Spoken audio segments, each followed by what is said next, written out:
അപ്പോൾ ഇന്നത്തെ വീഡിയോ എന്താണെന്ന് വെച്ച് കഴിഞ്ഞാൽ ഒരു ലോങ് വീഡിയോ ആണെന്ന് കണ്ടപ്പോൾ തന്നെ മനസ്സിലായി കാണുമല്ലോ. കുറേ നാൾക്ക് ശേഷം ഏതാണ്ട് ഒരു 2 മാസത്തിൽ കൂടുതലായി ഞാനൊരു ലോങ് വീഡിയോ അപ്ലോഡ് ചെയ്തിട്ട്. അപ്പോൾ ഞാൻ വിചാരിച്ചൊരു ഗെറ്റ് റെഡി വിത്ത് മീ തന്നെ അങ്ങ് ഇട്ടേക്കാമെന്ന്. അങ്ങനെ ഞാൻ മുടിയൊക്കെ കെട്ടി, അമ്പലത്തിൽ ഉത്സവമാണ്, അപ്പോൾ ഉത്സവത്തിന് പോകാൻ വേണ്ടിയിട്ടാണ് എടുക്കുന്നത്. ആദ്യം തന്നെ ഞാൻ സ്കിൻ കെയർ ഒക്കെ ചെയ്തിട്ടുണ്ടായിരുന്നു, CTM ചെയ്തായിരുന്നു. സൺസ്ക്രീൻ ഇടുന്നില്ല കാരണം രാത്രിയാണ് പോണത്. പിന്നെ ഞാൻ ഇടുന്നത് ഫൗണ്ടേഷൻ ഇടാമെന്ന് വിചാരിച്ച്. ഡ്യൂയി ഫൗണ്ടേഷൻ, ഇൻസൈറ്റിൻ്റെ ഡ്യൂയി ഫൗണ്ടേഷനാണ് ഇടുന്നത്. ഇതെൻ്റെ ഷെയ്ഡ് അല്ലായിരുന്നു പണ്ട്. ഇപ്പം ഞാൻ ടാനൊക്കെ അടിച്ച് നല്ല മൊഞ്ചായതുകൊണ്ട് ഇപ്പം എനിക്ക് കറക്റ്റ് ഷെയ്ഡായിട്ട് മാറിയിരിക്കുന്നത്. കുറേ ഇട്ട് കേട്ടോ, കാരണം കുറച്ച് തിളങ്ങട്ട്, ഉത്സവമൊക്കെ അല്ലേ, രാത്രിയൊക്കെ അല്ലേ. അങ്ങനെ ഞാൻ കുറച്ചധികം ഞാൻ ഇടുന്നുണ്ട്. ഇത് നല്ല ഫൗണ്ടേഷനാണ് കേട്ടോ, അടിപൊളി ഫൗണ്ടേഷനാണ്. ഭയങ്കര കവറേജ് ഒന്നുമില്ല, മീഡിയം കവറേജാണ്. എന്നാലും എൻ്റെ മുഖത്ത് അങ്ങനെ അധികം പിഗ്മെൻറ്റേഷൻ ഒന്നും ഇല്ല. പിന്നെ വരുന്നത് കുരുപ്പാണ്. കുരു വന്നാലും ഞാനിങ്ങനെ സ്കിൻ കെയർ ചെയ്യുന്നതുകൊണ്ട് പെട്ടെന്ന് തന്നെ എൻ്റെ പാടൊക്കെ അങ്ങ് മാറുന്നുണ്ട് കേട്ടോ. അപ്പോൾ ഫൗണ്ടേഷൻ ഞാൻ കുറേ അധികം ഇട്ടിട്ട് ഇങ്ങനെ ഇരിക്കുവാണ്. പിന്നെ ഞാൻ ബ്ലെൻഡ് ചെയ്യുന്നതിൻ്റെ മുന്നേ തേണ്ട ലാക്മിയുടെ ലൂമി ക്രീം ഇടുന്നുണ്ട് കേട്ടോ. കുറച്ചും കൂടെ, ഒന്നാമത് ഡ്യൂയി ഫൗണ്ടേഷനാണ്, ഇതിൻ്റെ ആവശ്യമില്ല ലൂമി ക്രീമിൻ്റെ. ഞാൻ ഉപയോഗിച്ച് എൻ്റെ ക്വാണ്ടിറ്റി എല്ലാം തീർന്നു കേട്ടോ. പണ്ട് ഉപയോഗിക്കായിരുന്നു, ഇപ്പം ഞാനൊന്നും ഉപയോഗിക്കത്തില്ല. ഇപ്പോൾ ജസ്റ്റ് സ്കിൻ കെയർ ചെയ്തിട്ട് മറ്റേ നോർമൽ ടാൽക്കം പൗഡർ വെച്ച് മുഖം സെറ്റ് ചെയ്തിട്ട് ലിപ്സ്റ്റിക്ക് ഇട്ടുകൊണ്ട് പോകും. ഇപ്പോൾ ഈ ലൂമി ക്രീം ഒന്നും ഇടത്തില്ല, പണ്ട് ഇടുമായിരുന്നു. അപ്പം ഞാൻ കുറച്ച് ലൂമി ക്രീം ഇട്ട്, കാരണം ഇത് ഓൾറെഡി ഞാൻ പറഞ്ഞ പോലെ ഡ്യൂയി ഫൗണ്ടേഷനാണ്. പിന്നെ ഞാൻ രാത്രിയാണെങ്കിലും ചൂടിനൊരു കുറവുമില്ല, പിന്നെ എല്ലാം കൂടെ ഒലിച്ചിറങ്ങും. അതുകൊണ്ട് ഞാൻ കുറച്ചേ ഇട്ടുള്ളൂ. കുറച്ചിട്ട് നന്നായിട്ട് ഞാൻ ബ്ലെൻഡ് ചെയ്യുന്നുണ്ട്. ബ്യൂട്ടി ബ്ലെൻഡറും ഉണ്ട്, നന്നായിട്ട് ഞാൻ ബ്ലെൻഡ് ചെയ്യുന്നുണ്ട്. എപ്പോഴും ബ്യൂട്ടി ബ്ലെൻഡർ ഉപയോഗിക്കുമ്പോൾ നനച്ചിട്ട് ഉപയോഗിക്കാവൂ. നനച്ചിട്ട് നന്നായിട്ട് പിഴിയണം. അതായത് അതിനകത്ത് വെള്ളത്തിൻ്റെ കണ്ടൻറ്റ് ഉണ്ടാവാൻ പാടില്ല, എന്നാൽ നനവുമായിരിക്കണം, അങ്ങനത്തെ ഒരു ഇത്. അങ്ങനെ ഞാൻ നന്നായിട്ട് ചെവിയുടെ അവിടെയും കഴുത്തിൻ്റെ അവിടെയും ഇടാനായിട്ട് മറക്കരുത്, അല്ലെങ്കിൽ മുഖം മാത്രം നല്ല വെളുത്തിരിക്കും. അവിടെ വെളുത്തല്ല, ജസ്റ്റ് നന്നായിട്ടിരിക്കും. കഴുത്തിൻ്റെ അവിടെ വേറൊരു ഷെയ്ഡായിരിക്കും. അപ്പോൾ ഞാൻ കഴുത്തിൻ്റെ അവിടെ ഇട്ട് അവസാനമല്ല, അത് കഴിഞ്ഞിട്ട് ഞാൻ കുറച്ചും കൂടി കഴുത്തിൻ്റെ അവിടെ ഇടുന്നുണ്ട്. ഈ ഫൗണ്ടേഷൻ്റെ ഫിനിഷ് ഭയങ്കര ഇഷ്ടമാണ് എനിക്ക്, നല്ല ഫിനിഷാണ്. ഭയങ്കര മുഖം ഇങ്ങനെ തിളങ്ങും, അങ്ങനത്തെ ഒരു. രാത്രിയും കൂടെ ആകുമ്പോൾ സൂപ്പറാണ്. പിന്നെ പകലിട്ടുകൊണ്ട് ഇത് പോകാൻ പാടില്ല, കാരണം ഇപ്പോഴത്തെ ചൂടത്ത് സൂപ്പറായിരിക്കും, ഒലിച്ചങ്ങ് ഇറങ്ങും. അപ്പോൾ ഞാൻ കഴുത്തിൽ പോരാഞ്ഞിട്ട് ഞാൻ ഒന്നും കൂടെ കഴുത്തിലിടുവാണ്, കാരണം ഞാൻ മുഖത്ത് നന്നായിട്ട് ഇട്ടിട്ട് കഴുത്തിൽ കുറച്ചങ്ങാണ്ട് ഇട്ടോളാം തോന്നും. പിന്നെ ചെവിയുടെ അവിടെ ഇടുന്നുണ്ട്. പിന്നെ എനിക്ക് ഫേസിൽ കുറച്ച് ഇതിൻ്റെ ആവശ്യമില്ലായിരുന്നു, എന്നാലും എനിക്കറിയാം ഇത് വിയർത്ത് ഞാൻ ജസ്റ്റ് നമ്മളിങ്ങനെ വിയർത്ത് കഴിയുമ്പം ഇങ്ങനെ ജസ്റ്റ് ടവലൊക്കെ കൊണ്ട്, അല്ലെങ്കിൽ ജസ്റ്റ് കൈ കൊണ്ട് നമ്മളിങ്ങനെ തുടയ്ക്കൂലേ, അപ്പോൾ ഇതെല്ലാം കൂടെ ഇങ്ങനെ പറഞ്ഞിങ്ങ് വരും. അപ്പോൾ അത് ഞാൻ വിചാരിച്ച് ഒരു ലെയറും കൂടെ ഇടാമെന്ന്. അപ്പോൾ അവസാനം ഒരു ഇത്തിരിയെങ്കിലും കാണുമല്ലോ, കാരണം 2 മണി വരെ ഉണ്ട് ഫങ്ഷനല്ല ഉത്സവം, രാവിലെ. അപ്പം അത്രയും നേരം നിൽക്കണമല്ലോ, അപ്പോൾ കുറച്ചൊരു ലെയറും കൂടെ. പക്ഷേ ഒരു ലെയറും കൂടെ ഇട്ടപ്പോൾ എനിക്ക് ഭയങ്കരമായിട്ട് ഇഷ്ടപ്പെട്ട്, അത്യാവശ്യം നല്ല രീതിയിൽ ഫേസായിട്ടുണ്ട്. കുറേ നേരം ബ്ലെൻഡ് ചെയ്ത് കേട്ടോ, കുറേ അധികം നേരം ബ്ലെൻഡ് ചെയ്ത് നിന്നപ്പോൾ എനിക്ക് ഇഷ്ടപ്പെട്ടു. പിന്നെ ഈ ഡ്രസ്സിനെ പറ്റി പറയുകയാണെങ്കിൽ ചിക്കൻകാരി തന്നെ എനിക്കൊരു 5-6 കളറുണ്ട്. എനിക്ക് ഭ്രാന്താണ് ഇങ്ങനെ ചിക്കൻകാരി മേടിക്കാനായിട്ട്. അപ്പം ഞാൻ അങ്ങനെ മേടിച്ച ഒരു പച്ച കളറ്, പച്ചയാകുമ്പോൾ രാത്രിയാകുമ്പോൾ ഇങ്ങനെ കത്തി നിൽക്കും, പച്ച പാൽപ്പച്ച കളർ, അങ്ങനെ ആ ഒരു ചിക്കൻ കറി ഇട്ട്. പിന്നെ ഞാനിപ്പോൾ സ്കിൻ കെയർ ചെയ്തിട്ട് പുറത്ത് പോകുമ്പം ചെയ്യുന്ന വേറൊരു കാര്യമാണ് ഐബ്രോസ് എഴുതും. നല്ല കിഡിലുമായിട്ട് ഞാൻ ഐബ്രോസ് എഴുതുന്നു, ഞാൻ തന്നെ അവകാശപ്പെടുന്നു. എനിക്ക് ഭയങ്കര ഇഷ്ടമാണ്. പിന്നെ ഷൂട്ടൊക്കെ പോയാലും ഞാൻ അവരുടെ അടുത്ത് പറയും, ചേച്ചി കത്തിച്ചെഴുതിക്കോളാൻ പറയും ഐബ്രോസ്. കാരണം എനിക്ക് ഐബ്രോസ് എഴുതി കഴിയുമ്പോഴേ എൻ്റെ ഫേസ് ഭയങ്കരമായിട്ട് ചേഞ്ച് ആവുന്നതാണൊക്കെ എനിക്ക് തോന്നും. അങ്ങനെ ഞാൻ ഐബ്രോസ് എഴുതുവാണ്. ഞാൻ അവസാനമാണ് ഞാൻ ഡാർക്കാക്കുന്നത്. ഫസ്റ്റ് ഈ ആദ്യത്തെ പോർഷനിൽ ഞാൻ ഒന്നും ചെയ്യത്തില്ല, അത് ചെയ്യേണ്ട ആവശ്യമില്ല. അവിടെയും കൂടെ ചെയ്ത് കഴിഞ്ഞാൽ മറ്റേ നമ്മൾ കൊച്ചിലെ LKG UKG അമ്മമാർ സ്കൂളിൽ ഇടത്തില്ലേ പിള്ളേരെ ഐബ്രോസൊക്കെ എഴുതി, അത് കണക്കിരിക്കും. ഇല്ലെങ്കിൽ എനിക്ക് അങ്ങനെ ഒരു ചീത്തപ്പേരുണ്ട്, ഞാൻ ഐബ്രോസ് ഭയങ്കരമായിട്ട് എഴുതി കുളമാക്കുന്നതെന്ന്. പക്ഷേ എനിക്കിതാണ് ഇഷ്ടം. അങ്ങനെ ഞാൻ ഇപ്പുറത്തെ പിരിക് എഴുതിയപ്പം എനിക്ക് എവിടുന്നോ ഇങ്ങനെ സൈറനടിച്ച് അത് കുളമാവാനാണ്, നാശത്തിലേക്കാണ് എൻ്റെ പോക്കെന്ന് മനസ്സിലായി. അത് കണക്ക് തന്നെയായിരുന്നു. എഴുതിയപ്പോൾ ഒന്നിത്തിരി കുളമായിരുന്നു, അതായത് വളഞ്ഞു പോയി. ഫ്രണ്ട് കുറച്ച് ഭാഗം വളഞ്ഞിട്ട് പിന്നെ ഒരൊറ്റ കയറ്റം മുകളിലോട്ട്, അങ്ങനെയായിപ്പോയി. പിന്നെ എൻ്റെ നൂറ്റാണ്ടുകൾക്ക് മുന്നേ ഉള്ള ഒരു കണ്ണാടി വെച്ചിട്ട് ഞാനത് തുടച്ച് സെറ്റ് ചെയ്ത്. എന്നാലും എനിക്കെന്തോ ഇഷ്ടപ്പെട്ടില്ല, കാരണം എനിക്ക് ഐബ്രോസ് ഭയങ്കര പെർഫെക്റ്റ് ആയിരിക്കണം. ബാക്കി എന്ത് കാര്യമാണെങ്കിലും പൊക്കോട്ട്. ഐബ്രോസിൻ്റെ കാര്യത്തിൽ ഞാൻ ഭയങ്കര സ്ട്രിക്റ്റാണ്. കാരണം എനിക്ക് നല്ല ഐബ്രോസ് വേണം.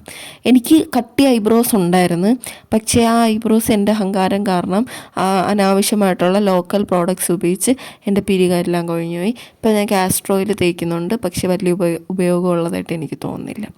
അങ്ങനെ ഞാൻ ഐബ്രോസൊക്കെ എഴുതി കഴിഞ്ഞിട്ട് ഞാനിങ്ങനെ ആലോചിക്കണം അടുത്ത് എന്ത് ചെയ്യണം. ഞാൻ മറന്നുപോയി, കാരണം ഐബ്രോസിനകത്ത് പാളി തുടങ്ങിയപ്പോൾ എനിക്ക് എൻ്റെ മനസ്സങ്ങ് മടിച്ചുപോയി.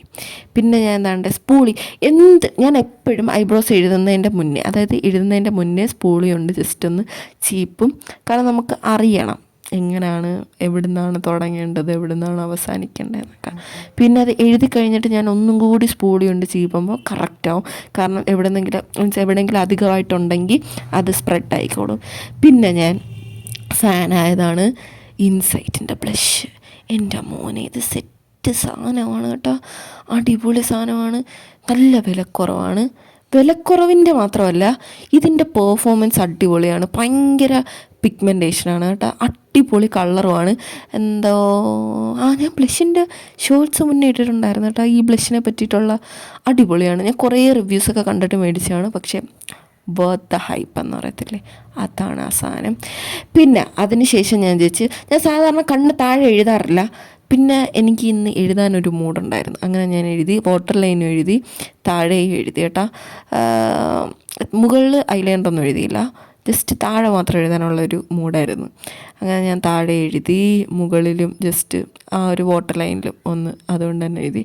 ഹിമാലയയുടെ കാജലാണ് ഉപയോഗിക്കുന്നത്, തീർന്ന് പണ്ടാരടങ്ങാറായി. പക്ഷേ ഞാൻ ഇനി ഇത് മേടിക്കത്തില്ല, ഇത് പെട്ടെന്ന് തീർന്നു. ആദ്യത്തെ കാര്യം നല്ല ജെറ്റ് ബ്ലാക്കാണ്, അടിപൊളിയാണ്. പക്ഷേ സ്മഡ്ജ് എന്ന് വെച്ച് കഴിഞ്ഞാൽ ഇത് ഞാൻ ഇടുന്നതും കാണാം ഇങ്ങനെ പടർന്ന് മറ്റേ കരിമ്പൂതത്തിൻ്റെ കണക്കിരിക്കുന്നത് എല്ലാം കൂടെ പടർന്നിട്ട്. പിന്നെ ഞാൻ ഇതെല്ലാം എനിക്കറിയാം, എല്ലാം അറിഞ്ഞിട്ടും ഞാൻ ചെയ്യുന്നതാണ്. പിന്നെ ആ ഒരു കാര്യമുണ്ട്, വാട്ടർ ലൈനിൻ്റെ അവിടെ താഴോട്ട് ഇത്തിരി ഇങ്ങനെ സ്പ്രെഡ് ചെയ്ത് എഴുതുന്നത്. സ്പ്രെഡ് ചെയ്തല്ല, മനസ്സിലായ അത് വെച്ചിട്ട് പറഞ്ഞു തരാൻ അറിയത്തില്ലടാ. അങ്ങനെ പിന്നെ എനിക്ക് ഇപ്പുറത്ത് ഇപ്പോൾ ചെയ്തുകൊണ്ടിരിക്കുന്ന കണ്ണിലെന്ന് വെച്ച് കഴിഞ്ഞാൽ താഴെ എഴുതിയത് ഇത്തിരി കൂടിപ്പോയി. പക്ഷെ ഒന്നും ചെയ്യാനില്ല, ഞാൻ കുറച്ച് തുടച്ച് കളഞ്ഞ്, പക്ഷേ കാര്യമില്ല. ഇത് അപ്പോൾ ഒന്ന് ആലോചിച്ച് നോക്ക്, ഇത് ഇത്രയും ഞാൻ കട്ടിക്ക് എഴുതി. അപ്പോൾ ഈ പരിപാടിയൊക്കെ കഴിഞ്ഞിട്ടുള്ള എൻ്റെ അവസ്ഥ ഒന്ന് ആലോചിച്ച് നോക്ക്, മൊത്തം പടർന്ന് പണ്ടാരം തുടങ്ങി. പക്ഷേ കാജൽ നല്ലതാണ്, അടിപൊളിയാണ്. ഞാനിത് ആദ്യം ഉപയോഗിക്കുന്ന കാജൽ ഇതാണെന്ന് തോന്നുന്നു, ഹിമാലയയുടെ. അല്ല ഐടെക്സിൻ്റെ മറ്റേ റൗണ്ട് കാജൽ, സോറി ആൾ മാറിപ്പോയി. പിന്നെ ഞാനിതെങ്ങനെയും ശരിയാക്കണമല്ലോ എന്ന് വിചാരിച്ച് ഞാനൊരു ബ്രഷൊക്കെ വെച്ച് തുടച്ച് കളയാൻ ശ്രമിക്കുകയാണ്. പക്ഷേ തുടച്ച് കളഞ്ഞപ്പോൾ ഒന്നും കൂടെ സ്പ്രെഡായിപ്പോയി. സത്യം പറഞ്ഞാൽ ഇനി ഇതൊന്നും കറക്റ്റിന് ചെയ്യാൻ അറിയത്തില്ല. ഞാൻ എവിടെയെങ്കിലും പോയി പഠിക്കണം. എൻ്റെ ഫേസ് ഉണ്ടെങ്കിൽ ഞാൻ പേടിച്ചു പോയി, കാരണം എനിക്കറിയാം ഇത് ഇത്തിരി എഴുതിയിട്ട് പോകുമ്പോഴേ ഇത് എന്തുമാത്രം സ്പ്രെഡാകും. അപ്പം ഇത്തരം കട്ടിക്ക് എഴുതുമ്പോഴുള്ള എൻ്റെ അവസ്ഥ. പിന്നെ ഞാൻ തുടച്ചൊക്കെ കളഞ്ഞ് എങ്ങനെയൊക്കെ സെറ്റാക്കി മൈൻഡൊക്കെ ക്ലിയർ ആക്കിയിട്ടാണ് പോയത്. പിന്നെ ഞാൻ ഒന്നും കൂടി എല്ലാം കൂടി ഇട്ടിട്ട് ഒന്നും കൂടി തുടച്ചല്ല ഒപ്പിക്കൊടുത്ത്. പിന്നെ ഞാൻ ഓൾറെഡി സ്കിൻ കെയർ ചെയ്തെന്ന് പറഞ്ഞില്ലേ, സ്കിൻ കെയർ ചെയ്തപ്പോൾ ഞാൻ ലിപ് ബാം ഇട്ടിട്ടുണ്ടായിരുന്നു. ലിപ് ബാം ഇപ്പോൾ തുടച്ചിളഞ്ഞ് എന്തിൻ്റെ മുന്നോടിയാണെന്ന് വെച്ച് കഴിഞ്ഞാൽ ലിപ്സ്റ്റിക്ക് ഇടുന്നതിൻ്റെ മുന്നോടിയായിട്ട് ഞാൻ ലിപ് ഗ്ലോസ് അല്ലല്ലോ, ലിപ് ബാം തുടച്ചിളഞ്ഞ്. അപ്പം നമ്മളുടെ ലിപ്സ്റ്റിക്ക് കുറച്ചും കൂടെ ലോങ് സ്റ്റേ ആവും, ലോങ് ലാസ്റ്റിംഗ് ആവും. അതുതന്നെ. പിന്നെ ഞാൻ എപ്പോഴും ചെയ്യുന്നതല്ല, ഞാൻ ചെയ്യുന്ന ലിപ്സ്റ്റിക്കിൻ്റെ ഒരു വീഡിയോ ഷോർട്സൊക്കെ ഇട്ടിട്ടുണ്ടായിരുന്നു. എന്താണെന്ന് വെച്ച് കഴിഞ്ഞാൽ, ആദ്യം ഞാൻ നല്ലൊരു ഡാർക്ക് ലിപ്പ് ലൈൻ ചെയ്യും. ഒന്നെങ്കിൽ ലിപ്പ് ലൈനർ, ഞാനിപ്പോൾ ലിപ്സ്റ്റിക്കാണ് ഉപയോഗിക്കുന്നത്. അങ്ങനെ ലിപ്പ് ലൈൻ ചെയ്തിട്ട് ഒരു ന്യൂഡ് കളർ ലിപ്സ്റ്റിക്ക് എടുത്തിട്ട് അകത്തിടും. ഭയങ്കര ഇഷ്ടമാണ് കേട്ടോ എനിക്ക് ഈ ലിപ് കോംബോ. എനിക്ക് കുറേ ലിപ്സ്റ്റിക്കുണ്ട്, കുറച്ചധികം ലിപ്സ്റ്റിക്സ് ഉണ്ട്. എന്നാലും ഞാനിത് എപ്പോഴും ഇടും. അതുകൊണ്ട് ആ ലിപ്സ്റ്റിക്ക് ഉപയോഗിച്ച് എൻ്റെ തലമണ്ട വരെ ഇളകിപ്പോയി. ആ മാതിരി അടിപൊളി ലിപ്സ്റ്റിക്കാണ്. പിന്നെ ഞാൻ എടുത്തത് മസ്കാരയാണ്, മാഴ്സിൻ്റെ മസ്കാരയാണ്. അതിന് മുന്നേ എൻ്റെ ഐലാഷ് ഞാൻ കേൾ ചെയ്ത് ഇത് സൂക്ഷിച്ച് അറിഞ്ഞുകൂടാത്തൊരു ചെയ്യൽ എല്ലാം കൂടെ പറഞ്ഞ് നിങ്ങളെ കൈ വന്നിരിക്കും. ഐലാഷ് ഒന്നാമത് 4, 3, 7 ഐലാഷുള്ളൂ. അതിൻ്റെ ഇടയ്ക്ക് ഇത് അറിയാതെ ചുരുട്ടാൻ പോയി കഴിഞ്ഞാൽ കൈ വന്നിരിക്കും. പിന്നെ ഞാൻ ഉത്തരവാദിയല്ല. മാഴ്സിൻ്റെ ഇതാണ്ടേ മസ്കാരയാണ് ഇടുന്നത്. വാട്ടർ പ്രൂഫ് മസ്കാരയാണ്, അടിപൊളി മസ്കാരയാണ്. ഇത് ഞാൻ പറയേണ്ട ആവശ്യമില്ലെന്നറിയാം. എല്ലാ ഇൻഫ്ലുവൻസേഴ്സും വ്ളോഗേഴ്സും കൊന്നൊരു സാധനമാണിത്.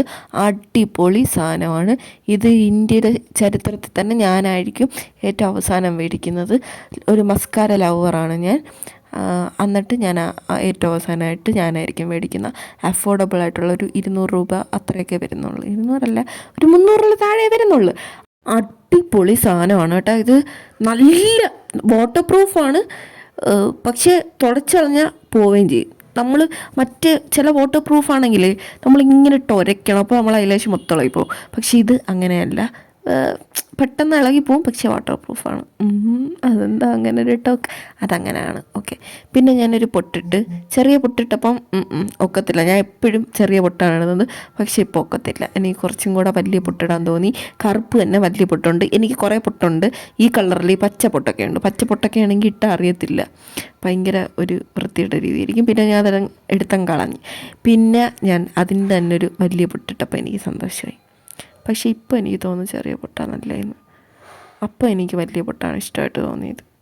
അങ്ങനത്തെ ഒരു ഡബിൾ സ്റ്റാൻഡറാണ് ഞാൻ. സൈക്കിക് ബിഹേവിയർ ഉള്ളൊരു കുട്ടിയാണ് ഞാൻ. പിന്നെ അതിന് ശേഷം ഞാൻ ഒന്നും കൂടി ബ്ലെൻഡ് ചെയ്ത്, എനിക്ക് ഭ്രാന്താണ്, ഞാൻ എപ്പോഴും ബ്ലെൻഡ് ചെയ്തുകൊണ്ടിരിക്കും. മേക്കപ്പ് ആർട്ടിസ്റ്റൊക്കെ ചെയ്യുന്നതാണ് കേട്ടോ, എപ്പോഴും ബ്ലെൻഡ് ചെയ്യും. പിന്നെ ഞാൻ പറഞ്ഞില്ലേ, എനിക്കിനി ഒന്നും ചെയ്യാനില്ല. ഇനി ഒന്നും എനിക്ക് ചെയ്യാനില്ല. ഞാൻ ചെയ്ത് കുളമാക്കി വെച്ചേക്കുവാണ് കരി. ഇപ്പോൾ നിങ്ങൾക്ക് തോന്നും ഭാവമായിട്ടുണ്ടെന്ന് തോന്നും, പക്ഷേ നേരിട്ട് കൊള്ളത്തില്ലായിരുന്നു. ഒന്നാമത് ഞാൻ താഴെ എഴുതാറില്ല, അപ്പോൾ എനിക്ക് അറിയത്തില്ല. പിന്നെ ഞാൻ മുടിയിലേക്ക്, എൻ്റെ കാർക്കൂന്തലിലേക്ക് ഞാൻ കടന്നിരിക്കുകയാണ്. നൂറ്റാണ്ടുകളായി ഞാൻ കുളിച്ചിട്ട് എന്ന് നിങ്ങൾക്ക് തോന്നും, പക്ഷേ അമ്പലത്തിൽ പോകുന്നതിന് മുമ്പ് ഞാൻ കുളിച്ചായിരുന്നു. പെട്ടെന്ന് മുടി ഉണങ്ങും കേട്ടോ. ഡ്രൈ ഹെയർ ആയതുകൊണ്ട്, ഡ്രൈ ഹെയർ അല്ല, ഡാമേജ്ഡ് ഹെയർ ആയതുകൊണ്ട് അങ്ങനെ വേണം പറയാൻ. പെട്ടെന്ന് ഉണങ്ങും. മുടി വെള്ളമൊന്നും മുടിക്കാൻ തിരിയത്തില്ല, അപ്പോഴേ ഒലിച്ചു പോകും. അങ്ങനെ ഞാൻ മുടിയൊക്കെ ചീവി ജസ്റ്റ് നോർമലായിട്ട് ഞാൻ വിചാരിച്ചത് ഞാൻ അഴിച്ചിടാം, കാരണം കുർത്തിയൊക്കെ ഇല്ലേ, ജസ്റ്റ് മുടി നീളം ഉണ്ടായതുകൊണ്ട് ജസ്റ്റ് നന്നായിട്ട് അഴിച്ചിട്ട് പട്ടിഷോ കാണിക്കാം. പിന്നെ ഞാൻ ആലോചിച്ച് സൂര്യൻ്റെ സൈക്കിക് ബിഹേവിയർ എനിക്ക് മനസ്സിലായി. രാത്രിയാണെങ്കിൽ ഒരു ദാക്ഷിണ്യവും ഇല്ല സൂര്യനല്ല ചൂടിന്. അങ്ങനെ ഞാൻ മുടി പിന്നാം എന്നുള്ളൊരു ഡിസിഷനിലേക്ക് ഞാൻ എത്തി. മുടി പിന്നുകയാണ്. ഇനി പിന്നാനൊന്നും ഈ ഫ്രഞ്ച് ബ്ലീറ്റ്, മറ്റേ ഫിഷ് ടെയിൽ, ഈ വക സാധനങ്ങളൊന്നും എനിക്ക് വലിയ അറിവൊന്നുമില്ല. ഒരു ദിവസം ഡച്ച് ബ്രൈഡ് എടുത്ത്, അത് വർഷത്തിലൊരിക്കൽ സംഭവിക്കുന്ന കാര്യമാണ് നല്ലതാവുക, ഞാൻ ഹെയർ സ്റ്റൈൽ ചെയ്യുമ്പോൾ നല്ല രീതിയിൽ വരിക എന്ന് ഉള്ളത് വർഷത്തിലൊരിക്കൽ സംഭവിക്കുന്ന കാര്യമാണ്. പിന്നെ പോലും മര്യാദയ്ക്ക് അറിയത്തില്ല, എല്ലാം കൂടെ കെട്ട് വീണ് കിടക്കുവാണ്. പിന്നെ ഡച്ച് ബ്രൈഡ് ഫ്രഞ്ച് പ്ലീറ്റൊക്കെ കെട്ടുമ്പോൾ അവസ്ഥയൊന്ന് ആലോചിച്ച് നോക്ക്. അങ്ങനെ ഞാൻ എങ്ങനെയെങ്കിലുമൊക്കെ മുടിയൊക്കെ കെട്ടി സെറ്റ് ചെയ്ത്, ഇതാണ് എൻ്റെ ലുക്ക്. ഇതാണ് ഞാൻ ഇത്രയും നേരം ചെയ്തുകൊണ്ടിരുന്ന മണ്ടത്തരങ്ങളുടെ അവസാനം വന്നിരിക്കുകയാണ്. അങ്ങനെ ഞാൻ എന്തിനാ കുനിഞ്ഞെന്ന് എനിക്ക് മനസ്സിലാവുന്നില്ല. ക്ലിപ്പ് എടുക്കാൻ, താഴെ കിടന്ന ക്ലിപ്പ്, അതിന് കുനിഞ്ഞാണ്. അതുകൊണ്ട് ഇത്രയുണ്ട് നീളം ഇപ്പോൾ ഞാൻ വെട്ടിക്കളഞ്ഞേട്ടാ. ഇപ്പോൾ ഞാൻ വെട്ടിയിട്ടാണ് നിങ്ങൾക്ക് വോയിസ് ഓവർ ചെയ്യുന്നത്, കാരണം എല്ലുപാല് കണക്കായി താഴെ, ഒരു രക്ഷയില്ല. നാട്ടുകാർക്ക് കാണാൻ ഇത്തിരി ഭംഗിയൊക്കെ വേണ്ടേ. അങ്ങനെ ഞാൻ മുടിയൊക്കെ ചീവി കെട്ടി. ഇതാണ് എൻ്റെ ലുക്ക്. ഇഷ്ടപ്പെട്ട? അടിപൊളിയായിട്ടില്ലേ? നിങ്ങൾ പറയട്ടാ. പിന്നെ ഞാൻ പോയി കമ്മലൊക്കെ ഇട്ടേട്ടാ. ജിമിക്കാണ് ഇട്ടത്, നല്ല ജിമിക്ക്. ഇതെപ്പോഴും ഇടുന്ന ജിമിക്ക് തന്നെ, പ്രത്യേകിച്ച് മാറ്റമൊന്നുമില്ല. അപ്പോൾ ഇതാണ് എൻ്റെ അവസാനത്തെ ലുക്ക്. പിന്നെ എനിക്കൊരു കാര്യം പറയാനുണ്ട്. എൻ്റെ വീഡിയോ കാണുന്ന 95% ആൾക്കാരും എൻ്റെ സബ്സ്ക്രൈബ് ചെയ്യാതെയാണ് എൻ്റെ വീഡിയോ കാണുന്നതെന്നാണ് യൂട്യൂബ് സാർ പറയുന്നത്. അപ്പോൾ നിങ്ങളെല്ലാവരും ഒന്ന് സബ്സ്ക്രൈബ് ചെയ്തേക്കണേ. അപ്പോൾ അത്രയേ ഉള്ളൂ. ശരി, ബൈ.